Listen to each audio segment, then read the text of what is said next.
एक बार क्या घटना घटी, तो एक बार भगवान महादेव से मिलने के लिए श्री नारद जी पधारे कैलाश में।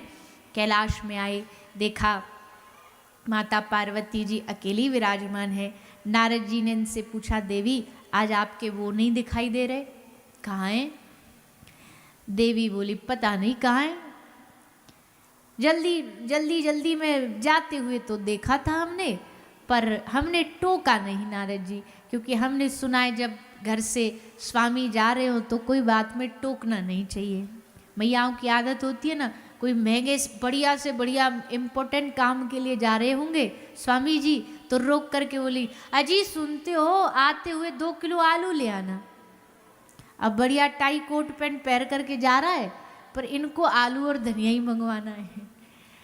तो मैया बोली, हम नहीं करते ऐसा, तो हमने नहीं पूछा। नारद जी बोले, देवी पूछ लिया करो, आजकल कोई भरोसा नहीं दुनियादारी में, प्रेम वैसे ही घटता जा रहा है सब जगह। देवी बोली, क्या बात कर रहे हो नारद जी आप, महादेव हैं वो, ऐसे थोड़ी है, खूब प्रेम करते हमसे। नारद जी बोले, बाबा रहने दो आप, प्रेम करते तो यहाँ से बाहर पांव रखने से पहले बताते आपको, पूछते आपसे कि जाएं देवी कि न जाएं। और चलो पूछना तो गया, आप कम से कम बता तो देते, पता लगे कि चलो आज वहाँ गए, इतने बजे तक लौट आएंगे, इस काम के लिए जा रहे हैं। अब बिन बताए बिना सूचना के निकल जाना, तो देवी हमको लगता दाल में कुछ काला है। देवी बोली, नाना जी कुछ काला वाला नहीं है, अब जल्दबाजी में भूल गए तो इसका मतलब हमसे प्रेम नहीं करते क्या? खूब प्रेम करते। नारद जी बोले, अच्छा चलो आज तो जल्दबाजी थी, मान लिया नहीं बता पाए, बाकी तो तसल्ली में रहते हैं। बोले हाँ बिल्कुल, तो सब बात बता देते हैं आपको। बोले लगभग सभी बता रखी है, तो बताओ उनके गले में मुंडों की माला किसकी है? अब नारद जी ने एकदम भारी भरकम क्वेश्चन कर लिया। देवी स्तब्ध हो गई, क्योंकि ना इनने कभी पूछा ना उनने कभी बताने का प्रयास किया। देवी बोली, नारद जी ये तो हमको तो ये आउट ऑफ सब्जेक्ट है, हमको तो पता ही नहीं है। नारद जी बोले, ना आपको बता के जाते हैं, ना ये बताया, बताओ सबरी दुनिया देखती है, मुंडों की माल, दुनिया फूल पहनती है, माला पहनती है, कौस्तुभ मणि पहनती है, ये मुंड क्यों धारण करते, आपको आज तक नहीं बताया, आपसे बात गुप्त रखी। अरे राम, नारायण नारायण। और देवी ये तो छोड़ो, ये तो छोटी मोटी बात है, बड़ी वाली बात तो हम बता नहीं सकते आपको। देवी बोली, बड़ी वाली बात कौन सी है? नारद जी बोले, नहीं हम नहीं बताएंगे, हमको दुनिया वैसे ही बदनाम करती है, नारद झगड़ा करवाता घूमता है और बदनाम हो जाएंगे। देवी बोली, अब आधी अधूरी न्यूज़ दे के तो नहीं जाने दूंगी आपको। मैयाओं की आदत होती है कि आधी बात पता चल जाए तो पूरी रात उन्हें नींद ना आए, पेट का पानी भी ना पचे। तो देवी बोली, नहीं नहीं नारद जी ऐसे कैसे, आप तो हमारे सतगुरुदेव के समान, नहीं नहीं नहीं नहीं, आपको तो बताना ही पड़ेगा, कौन सी है पूरी बात बताओ। नारद जी बोले, बता दें? हाँ बता दो, पर किसी को बताना नहीं कि हमने बताई है, और उनको तो बिल्कुल नहीं बताना। बोले नहीं नहीं आप बताओ, हम किसी को नहीं बताएंगे। तो देवी दिल को थाम लो, हम ऐसी बात बताने जा रहे हैं, पता चले आप बेहोश भी हो सकती हो। अरे बताओ तो, पर हुआ क्या? बोले देवी, दुनिया का सबसे बड़ा जो धोखा है वो ये है कि कोई बिन बताए पूर्व में ब्याह कर ले और फिर आपसे ब्याह कर ले। इसलिए हम आपको ये बताना चाहते हैं, आपसे पहले भी भगवान महादेव के कई विवाह हो चुके हैं, कई शादियां हो चुकी हैं। अब तो महाराज जैसे मैया ने सुना तो मैया तो एकदम रुष्ट हो गई, नाराज हो गई, आंख एकदम लाल हो गई। नारद जी बोले, अब गुस्सा आसमान पे है, नारद अगर तू थोड़ी देर और रुका तो तुझ पे ही फूटेगा, इससे अच्छा यहाँ से निकल लो। सो उठाई नारद जी ने अपनी वीणा और नारायण नारायण नारायण गाते भये जा रहे हैं, बड़े हड़बड़ी में जा रहे हैं कि वो आए उससे पहले निकल लें। पर विधान देखो, ये जा रहे थे, महादेव आ रहे थे, रास्ता में ही टकरा गए। महादेव बोले, अरे नारद जी कहाँ से? बोले आप ही के घर से आ रहे, आपसे मिलने आए थे, आप तो नहीं मिले पर माता मिल गई, देवी मिल गई, उनसे मिलाए। तो रुक जाते थोड़ी देर। अरे नहीं नहीं ना, आपको तो पता है मैं ज्यादा देर कहाँ रुकता हूँ एक स्थान पे, पर आप थोड़ा जल्दी घर जाइए, आपको देवी याद कर रही है। महादेव बोले आप कैलाश से आए हो तो पक्का याद कर रही होंगी। चेहरा देख कर के हमको समझ आ रहा है कि कुछ ना कुछ तो बीज आप बो के आए हो, पर चलो कोई बात नहीं, देखते हैं। तो नारद जी तो वहां से निकल लिए। खैर नारद जी का भाव कोई ये नहीं सिर्फ विनोद के लिए कह रहे हैं, पर नारद जी कोई भी कार्य तब करते हैं जब भगवत इच्छा होती है, क्योंकि नारद जी भगवान के मन का अवतार है। जब भगवान को कोई लीला करनी होती है ना, तो वो खुद तो जा नहीं सकते, तो नारद जी को भेज करके कुछ ना कुछ लीला कराते हैं। तो सब भगवत लीला। आए महादेव, महादेव जैसे आए, प्रवेश किया द्वार पे, तो भैया रोज तो माता ऐसे पलके बिछाए खड़ी मिलती थी कि आ रहे होंगे प्राणनाथ। आज तो दरवाजा भी बंद, आज कोई इंतजार नहीं, कोई स्वागत नहीं। महादेव बोले कुछ तो गड़बड़ है, पर महादेव ने बाहर खड़े होकर आवाज लगाई, अरे देवी सुनिए, सुनती हो, हम आ गए हैं। देवी एकदम साइलेंट मोड पर थी, बोले ही नहीं मैया को, चुप एकदम। महादेव बोले अरे देवी सुनो तो, हम आ गए हैं, जरा बाहर तो आओ, सुन तो लो। तो भीतर से एकदम गुस्से में आवाज आई, अब मैं नहीं सुनूंगी, अब तो पहली वाली को जाके सुनाओ। महादेव बोले मामला बड़ा सीरियस लग रहा है, अगर बात पहली तक आ गई तो मतलब कुछ गंभीर ही आरोप लगाए गए हैं। तो महादेव ने आके देवी से पूछा, अरे देवी आपकी नाराजगी हमको भाती नहीं, क्या बात है, मन में कोई भी बात है स्पष्टता से बोल दो। भैया जीवन में होना भी यही चाहिए, जब कोई बात हो तो स्पष्टता से उसको कह देना चाहिए। मन में रखते जाओगे, मन में रखते चले जाओगे तो बड़ा लंबा झंझट पाल लोगे। इसलिए जो मन का भाव है बता दो, बोल दो। महादेव ने कहा देवी क्या बात है बताइए। देवी ने कहा कि अरे आप क्या बताएं, हम आपको एक आध बात हो तो बताएं, आप हमसे स्नेह नहीं करते, प्रेम ही नहीं करते, कहीं जाते हो बताते नहीं हमें, अपनी सारी बात आपने हमसे छुपा रखी है। और चलो ये सब तो छोड़ दो, आपने सबसे बड़ी बात हमसे छुपाई, इतना बड़ा हमको धोखा दिया, हमसे पहले कितने विवाह कर लिया आपने, आपने हमको बताया नहीं, वो तो भला और नारद जी का जो समय रहते बता गए। अब मैयाओं की एक आदत, और वो पचती नहीं बात कोई की पेट में। खैर वो माता है, जगत जननी है, संसार की माताओं से उनकी तुलना नहीं हो सकती। पर मैया बोली वो तो नारद जी हमको बता गए, नहीं आप तो कभी बताते ही नहीं। महादेव खूब हंसे। महादेव बोले अरे पार्वती तुम बड़ी बोली हो, नारद तुमको आए बात में फंसाने और तुम फंस भी गई। मतलब जो बात नारद जी कह के गए झूठी है क्या? झूठी तो नहीं है, पर पूरी सच्ची भी नहीं है। और जो बात पूरी सच्ची नहीं हो वो बड़ी खतरनाक होती है, झूठ से ज्यादा खतरनाक होती है। आधी अधूरी बात झूठ से ज्यादा खतरनाक होती है।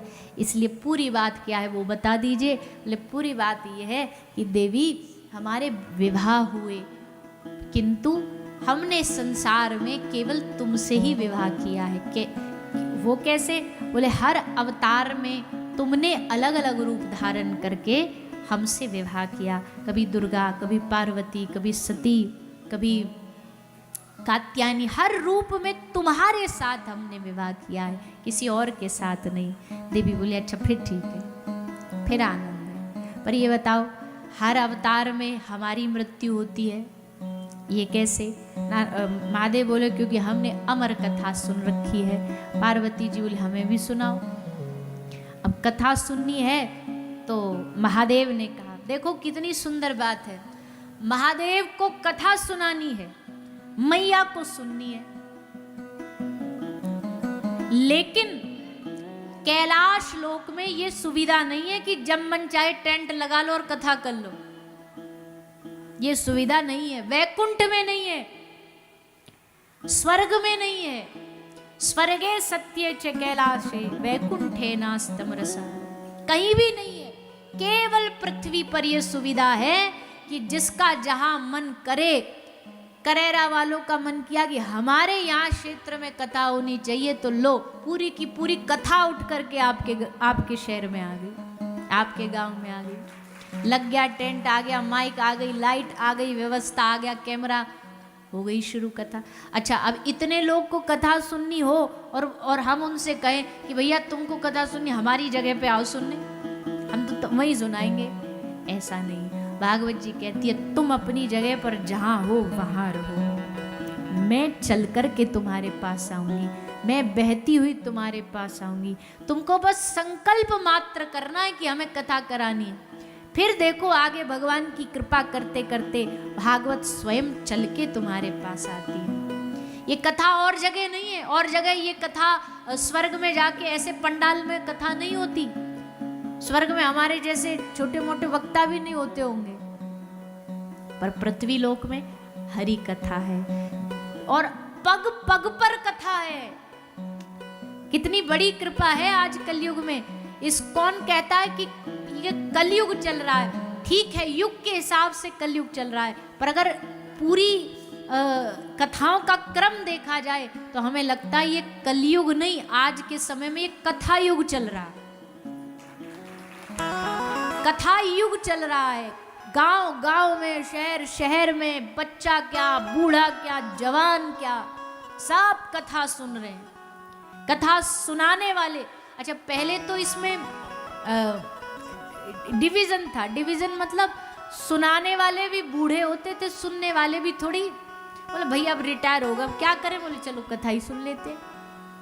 पर आज का समय कैसा है, आज कथा सुनने युवा आ रहे हैं, कथा कहने युवा आ रहे हैं, बच्चे भी कथा सुन रहे हैं, वृद्ध भी सुन रहे हैं, गृहस्थी भी सुन रहा है, साधु सन्यासी भी सुन रहा है, क्योंकि ये कथा सबको फिट होती है, सबको जचती है, सबके लिए उपयोगी है ये कथा, किसी एक व्यक्ति विशेष के लिए नहीं।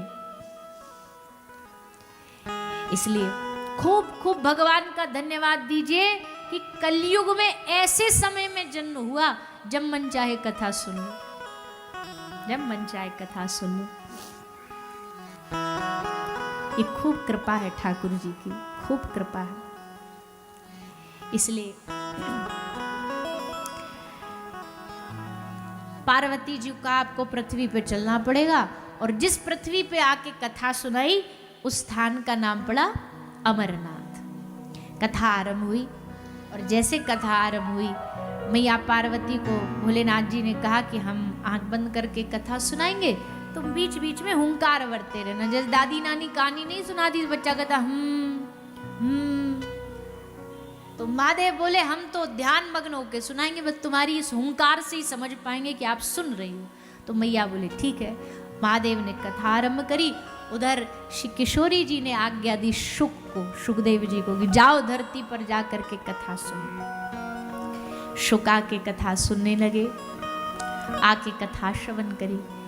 पहला, दूसरा, पांचवा, आठवां, नौवां, 10वां स्कंद तक कथा चली। 10वें स्कंद में एक प्रसंग आता है महाराज। महाराज की कथा जैसे आई, महाराज की कथा आते ही माता पार्वती जी ध्यान अवस्था में चली, सो नहीं गई, ध्यान अवस्था में गई थी। मन लग गया रास में, चित्त लग गया रास में, शरीर वहीं रहा, हुंकार भी करना भूल गई। शुक ने सोचा देवी रुक गई तो महादेव भी न रुक जाए कथा सुनाने से, चलो ये ड्यूटी हम निभा देते। तो शुक हुंकार भरने लगे, महादेव सुनाते गए कथा। और जैसे कथा विश्राम हुई, कथा के बाद माता पार्वती जी की समाधि टूटी और बताया कि हम कथा सुन न पाई। महादेव ने कहा तो सुन कौन रहा था, कौन है यहाँ चोर छुप के हमारी कथा सुन रहा है। निकाला त्रिशूल, मारने दौड़े, देखा वृक्ष पर एक तोता बैठा है, पकड़ करके अपना त्रिशूल उसके पीछे दौड़े। शुक जान बचाता बचाता भागा, भागते भागते भागते दोनों आगे व्यास जी का आश्रम पड़ा सरस्वती नदी के तट पे। और माता जो विटिका व्यास जी की पत्नी है, उनके गर्भ में सुखदेव जी प्रवेश कर गए। महादेव भागे भागे आए, व्यास जी को कहा आपके घर में हमारा चोर छुपा हुआ है। व्यास जी पहले तो हंसे, व्यास जी ने कहा, आपके कैलाश में ऐसी कौन सी चीज है जिसकी चोरी की जा सकती हो? आपके कैलाश में तो चोर भी घुस जाए तो उस बेचारे को भी निर्जल एकादशी रहनी पड़ेगी, तो कुछ मिलेगा ही नहीं। क्या मिले? अजी राम जी के मंदिर जाओ तो कम से कम कुछ पादुका, बांसुरी, धनुष बाण, ये तो कुछ मिल जाएगा, पीतल का, सोने चांदी। महादेव के मंदिर में क्या एक लोटा जल?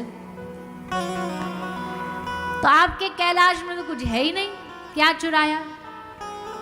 महादेव बोले, उसने हमारी कथा चुराई।